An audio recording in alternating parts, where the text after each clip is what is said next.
안녕하십니까. 화신테크 주주총회 정말 코앞으로 다가왔습니다. 뭘 믿어야 할지 진짜 혼란스러우실 겁니다, 여러분. 맞습니다.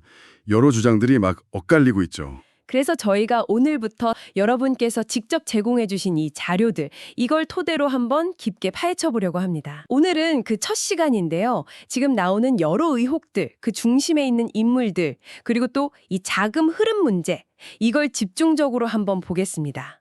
누가 당신을 속이려 하는가? 그 실마리를 찾아보시죠. 네, 관련 언론 보도도 있고요.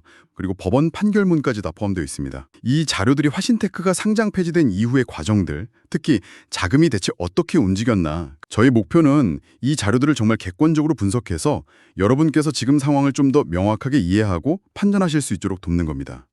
특히 전땡땡 그리고 과거 소액주주 대표였다는 그 김땡땡 씨 관련 의혹이 중요할 것 같습니다. 좋습니다. 그럼 가장 먼저 이름이 나오는 인물 전땡땡 변호사. 여기서부터 시작해야겠네요. 이 자료들을 보면 이 사람이 화신테크 상장 폐지 이후에 회사 자금을 좀 불법적으로 빼돌리는데 아주 핵심적인 역할을 했다. 이런 의혹이 있어요.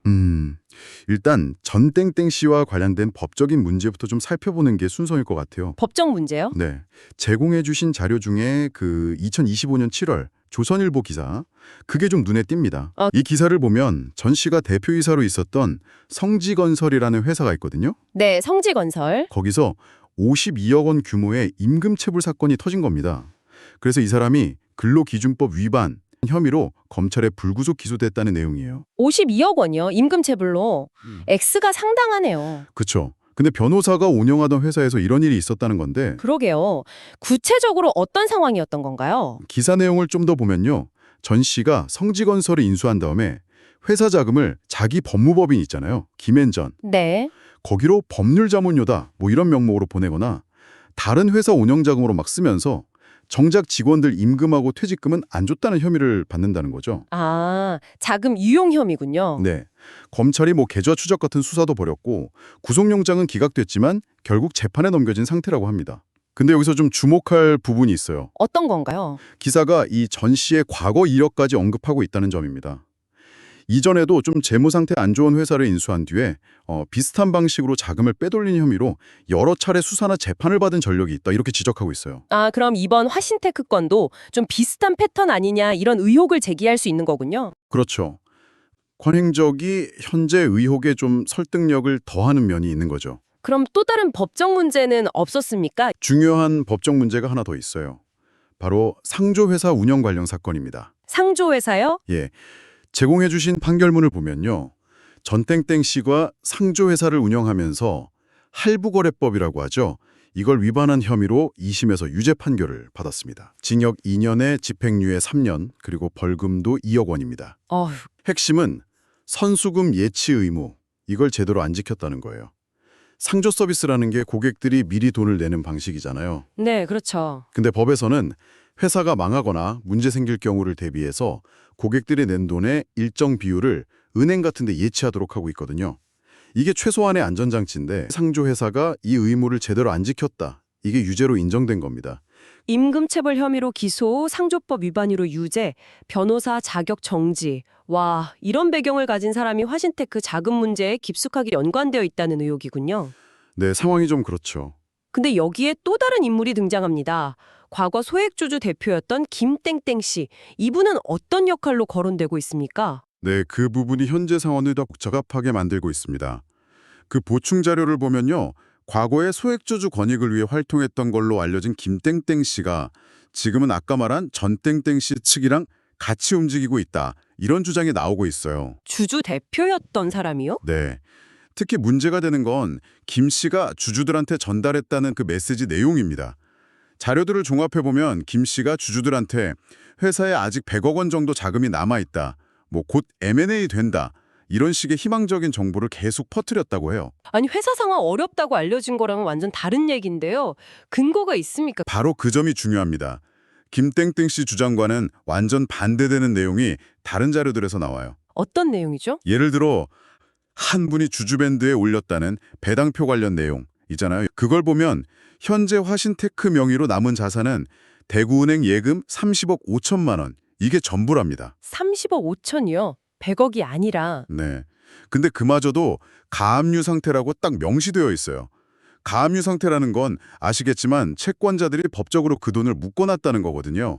회사가 마음대로 못 써요. 근데 김 씨가 주장하는 그 100억 원, 그 돈이 어디서 나왔는지 근거는 제시된 자료 어디에도 없습니다. 와, 100억 원이 있다는 주장하고 실제로는 30억 남짓한 돈마저 묶여 있다는 정보. 이 차이가 너무 크네요. 사용할 수 있는 돈이 거의 없는데 M&A를 얘기한다는 것 자체가 좀 말이 안 돼 보이는데요? 네, M&A 관련해서도 뭐 구체적인 근거나 진행 상황 이런 걸 입증할 만한 자료는 지금 회사 자산 상태나 법적 제약들을 생각하면 도대체 뭘로 M&A를 한다는 건지. 심지어 김땡땡 씨는 최근에 주당 200원을 줄 수 있다. 이런 말까지 하고 다닌다고? 아니 현금성 자산은 바닥이고 그마저 묶여 있는데 주당 200원은 대체 무슨 돈으로 주겠다는 걸까요? 맞습니다. 그 주당 200원 지급 주장의 재원 마련 방안이나 구체적인 계획, 이것도 제시된 자료에는 전혀 없어요. 현재까지 확인된 자산 현황하고 가압류라는 제약을 생각하면 실현 가능성에 대해서는 뭐 강한 의문이 들 수밖에 없는 거죠. 그렇죠. 그래서 일부 자료에서는 이게 주주들 판단을 흐리게 해서 현 경영진이나 어떤 특정 세력한테 유리하게 주총 분위기를 만들려는 의도가 아니냐 이렇게 의심하고 있는 겁니다. 이런 의혹이 중심에 선 거네요. 그런 상황으로 보입니다. 자, 그럼 이제 가장 핵심적인 질문으로 넘어가 보죠. 화신테크 자금, 이거 실제로 어떻게 흘러갔는가? 거액의 자금 유출 의혹, 이 부분에서 아주 구체적인 내용들이 담긴 자료들이 나옵니다.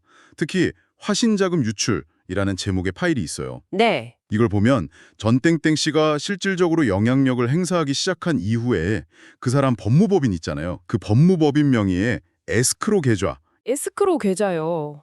보통 거래 안전 때문에 제3자한테 맡기는 거 아닌가요? 자료에 나오는 주장에 따르면요. 당시에 화신테크에 대한 채권자들 압류나 추심, 이걸 피하려고 그랬다고는 해요. 아, 압류 회피 목적이다. 네. 근데 이 과정에서 월 3천만 원이라는 좀 통상적인 수준을 넘는 과도한 계좌 보관 비용이 나갔다는 점도 지적되고요. 이 에스크로 계좌가 단순히 돈 보관하는 걸 넘어서 법률 자문료나 성공 보수 같은 명목으로 거액의 회사 자금을 법무법인으로 빼돌리는 통로로 쓰였다는 겁니다. 이걸 뒷받침할 만한 직접적인 증거가 있습니까? 네, 아주 구체적인 증거로 제시된 게 있습니다. 바로 전땡땡 씨의 세 사람 간의 메신저 대화 내용입니다. 메신저 대화요? 네, 이 사람들이 법률 비용을 어떻게 만들고 자금을 어떻게 넘길지 구체적으로 공모하는 듯한 정황이 담겨 있어요. 예를 들어서 2021년 9월 9일자 대화 기록을 보면요. 당시 대표나 앞으로 생길 소송권들을 얘기하면서 수임료를 어떻게 만들지 제안을 해요. 네. 여기에 대해서 전땡땡 씨가 그렇게 하시죠. 500만 원 이하면 결제 없이 가능하지 않습니까? 이렇게 답을 해요. 500만 원 이하로 쪼개서 결제 없이 처리하자. 이건 내부 통제 피하려는 의도로 보이는데요. 그렇죠. 비용을 부풀리고 내부 결제 절차를 피하려고 금액을 쪼개는 방식을 논의하는 것처럼 보일 수 있죠. 자금 이체 방식에 대한 논리도 있었습니다. 이어서 자금 이체 절차까지 상세하게 설명합니다. 김앤 에스크로 계좌에서 당사 화신테크로 해당 금액 송금 다시 김앤전 신한계좌로 재송금하면 되겠습니다. 이렇게요. 아, 에스크로에서 회사로 잠깐 넣었다가 바로 다시 법무법인 계좌로 뺀다. 네, 이 흐름은 에스크로 계좌에 있던 돈을 잠시 회사 계좌로 옮겼다가 바로 다시 법무법인 계좌로 최종 이체하는 과정을 의미하는 걸로 보입니다. 이 대화 내용만 보면 진짜 사전에 다 짜고 법률 비용이라는 명목으로 회사 돈 빼돌리려고 계획하고 실행하는 과정처럼 보일 수 있겠네요. 이 메신저 대화가 자금 유출 공모 의혹을 뒷받침하는 아주 강력한 정황 증거로 제시되고 있는 거고요. 전땡땡 씨와 그 관련자들이 노리는 건 주주들의 권익 보호나 회사 정상화가 아닌 것 같아요. 네, 어떻게든 자기들 책임을 피하고 다가오는 주주총회마저 자기들한테 유리하게 이끌거나 아니면 아예 방해하려는 의도가 있는 거 아니냐. 그런 해석이 가능합니다. 특히 변호사 자격까지 정지된 전땡땡 씨가 김땡땡 씨 같은 인물을 앞에 내세워서 더 필사적으로 나올 수도 있겠다 이런 우려가 정말 현실적으로 느껴지네요. 충분히 가능한 시나리오죠. 오늘 저희가 살펴본 내용은 여기까지입니다. 쏟아지는 정보 속에서 정말 중심을 잘 잡으셔야 합니다. 네, 맞습니다. 오늘 분석해드린 자료들은 전땡땡 변호사의 여러 법적 문제 문제들, 김땡땡 씨의 좀 의문스러운 횡보, 그리고 최대 200억 원에 달하는 걸로 추정되는 화신테크 자금 유출 정황 등을 보여주고 있습니다. 부디 확인되지 않은 정보나 근거 없는 주장에 흔들리지 마시고요. 네, 객관적인 사실에 기반해서 판단하셔야 합니다. 당신의 소중한 권리를 지키기 위한 판단을 내리시길 바랍니다. 네, 결국 주주 여러분의 현명한 판단과 적극적인 권리 행사에 달려 있습니다. 오늘 분석이 그 과정에 조금이나마 도움이 되었기를 바랍니다. 네. 다음 2부에서 찾아뵙겠습니다.